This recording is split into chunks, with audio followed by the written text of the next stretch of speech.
क्या मरने के बाद सच में शांति मिलती है, या कुछ आत्माएं इस दुनिया में ही फंसकर रह जाती हैं?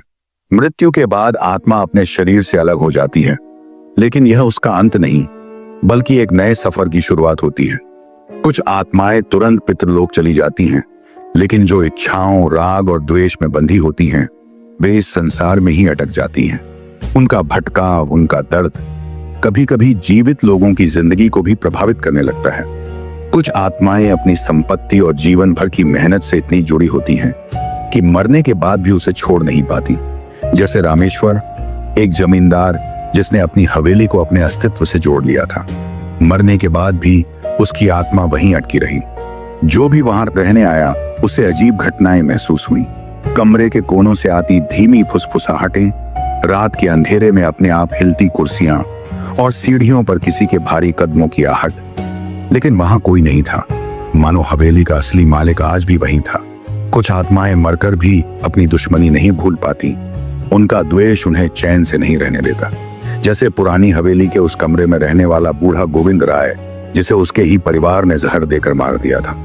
कहते हैं उसकी आत्मा मरने के बाद भी बदले की आग में जलती रही। नए किराएदारों को अजीब सपने आने लगे। रात को बिस्तर के पास किसी के खड़े होने का एहसास, आईने में दिखती धुंधली परछाइयां और दीवारों पर अपने आप उभरते काले हाथों के निशान। लगता था जैसे कोई किसी को सबक सिखाने का इंतजार कर रहा हो। लेकिन कुछ आत्माएं न संपत्ति की चिंता में होती हैं, न बदले की आग में जलती हैं, बल्कि वे किसी से बिछड़ने के गम में फंसी रह जाती हैं। जैसे सुमित्रा, एक माँ जिसने अपने बच्चे के लिए तरसते हुए दम तोड़ा।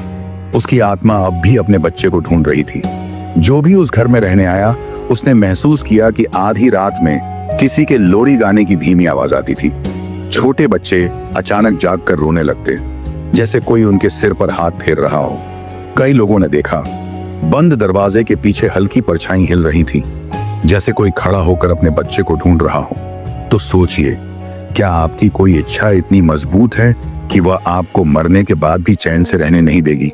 क्या आपने कभी ऐसा कोई अजीब अनुभव किया है? हमें कमेंट में जरूर बताएं। ऐसी ही अनसुनी और रोमांचक कहानियों के लिए हमारे चैनल अनोखी कहानी को सब्सक्राइब करें और बेल आइकन दबाएं, ताकि हमारी अगली वीडियो की सूचना आपको सबसे पहले मिले। धन्यवाद।